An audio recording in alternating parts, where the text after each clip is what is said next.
refer to it as. And in studio with me this morning, the CEO of the Akron-Canton Regional Food Bank, Mr. Dan Flowers. How are you, sir? Hey, Pam. Holiday vibes. I love it. Thanksgiving tomorrow. Yep. So today's kind of I was thinking on my way down here, a lot of people are going to work half a day. Or they're thinking about the day and they're like, I'm out of here. And then, family's going to start arriving tonight, and families will gather and have their holiday. And so I'm really glad to be with you to check in about the food bank. And we've had a lot going on. It's always busy this time of year. We always have a lot of events. But this 2025 has been such an extraordinary year at the food bank.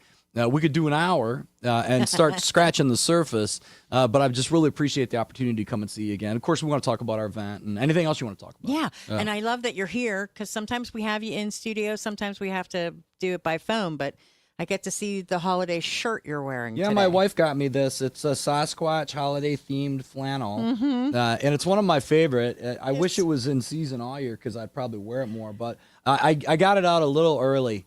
For today. It's never too early. Oh, you think? I like it. I like it a lot. Cool. I'll be more confident all day, I think.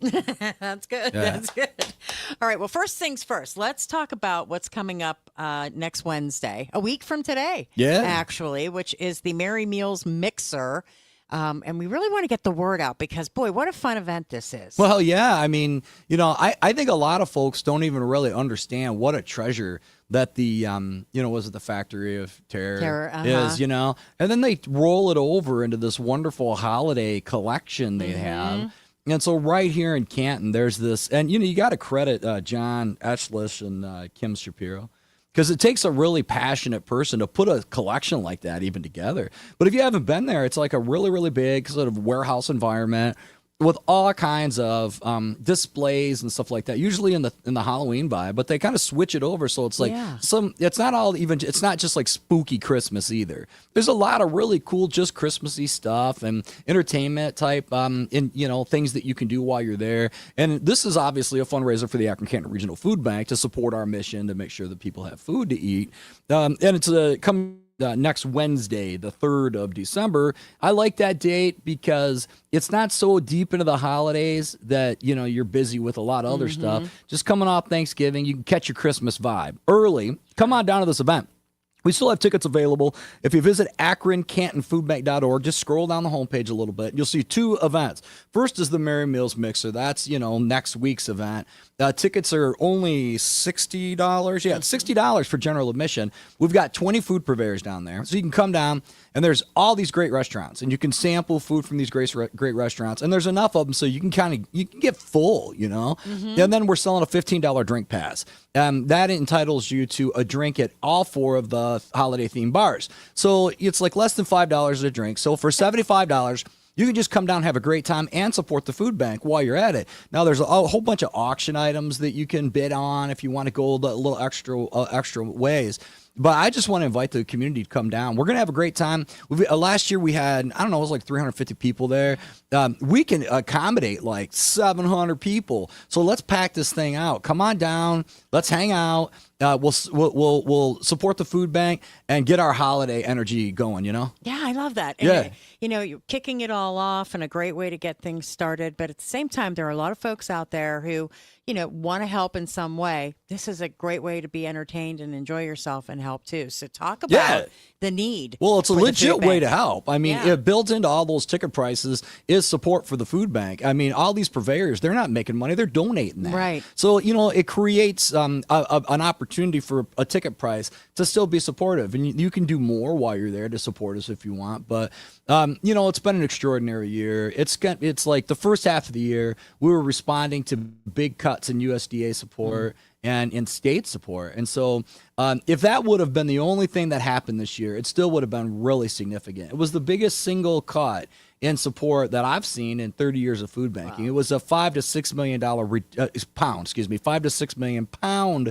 reduction in food support from the government, state and federal government. So, we spent the first half of the year thinking, like, what are we going to do with this? This is a huge cut.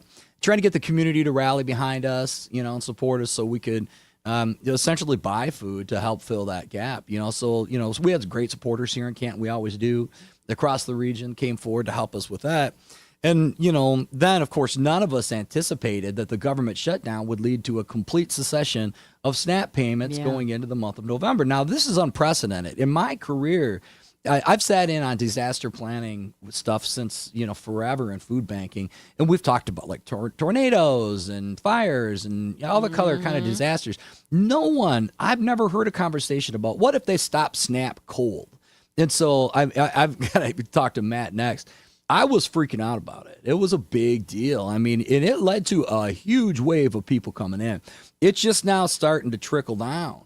But we had like a 35% increase in the people that were coming in to the food bank 2 weeks ago. We had our biggest distribution day in the history of the food bank as a result of this. Wow. I mean, a giant wave of people. You can't just stop a program like that cold. Mm-hmm. It's okay to talk about making changes. I mean, everything's up for debate to a degree, any program. There's no sacred cows, really. But the idea of the cold stop was just straight up cold, really, the effect it had. Yeah. So we're still coming out of that. A wild year, but also a year of great community support. I mean, we've had so many people come and volunteer and be a part of the food bank. And if there's anybody listening that wants to help us, we're still digging out of the SNAP shutdown. It's going to take a while. I was thinking about this on the way here. So if you didn't get your SNAP benefit, let's say it's $150, right? Mm-hmm. Okay, so, and you don't know where a food pantry is, and so you have to dig into your meager savings to help with food that month. It takes some people a month or two to recover from a $150 setback. Yeah. Even though they have their SNAP. Now, they spent that money. So it's going to take people a while to get readjusted. In the meantime, I hope some people found us that had never come to us before. And we'll know that there's support for them when they get a hard time. And we met a lot of new friends during this. So I could talk all day, Pam. There's always some kind of a silver lining. In tragedies and things like that, like with COVID, we learned new ways to adjust and change things. But explain how the food bank works, though, because maybe some people aren't really sure about that. Well, I mean, we are essentially the supplier of food for charities. So like any charity you can think of, food pantries at churches, soup kitchens, meal sites, domestic violence shelters, almost all of them in the region in 8 counties, 600 of them are getting their food from the food bank. And that's been our principal mission since 1982.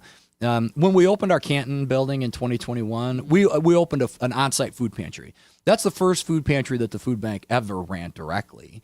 And in 2024, we opened one in Akron. And so we regularly have, we had, I think, 1,000 families come through.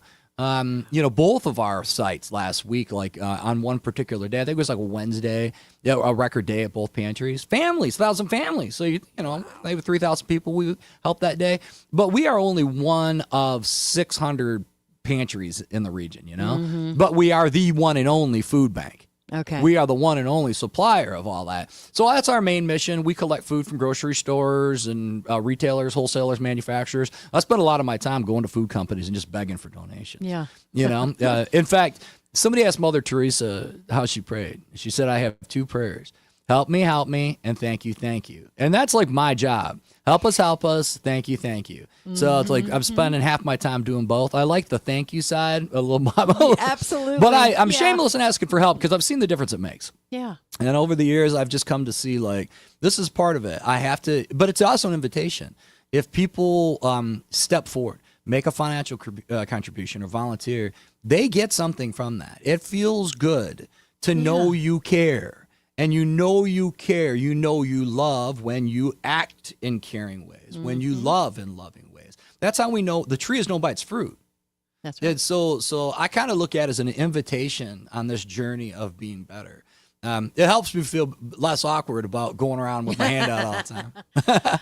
All right, so Merry Meals Mixer coming up a week from tonight. Go to the Akron-Canton Foodbank.org. Yeah, Akron-Canton-Foodbank.org. That's right, Merry Meals Mixer next Wednesday. And don't forget about the Selfless Self, our 5K on December 20th. You can register for that on our website too, Akron-Canton-Foodbank.org. All right, Dan Flowers, thank you so much. Thanks, Pam. Hey, football fans, it's November.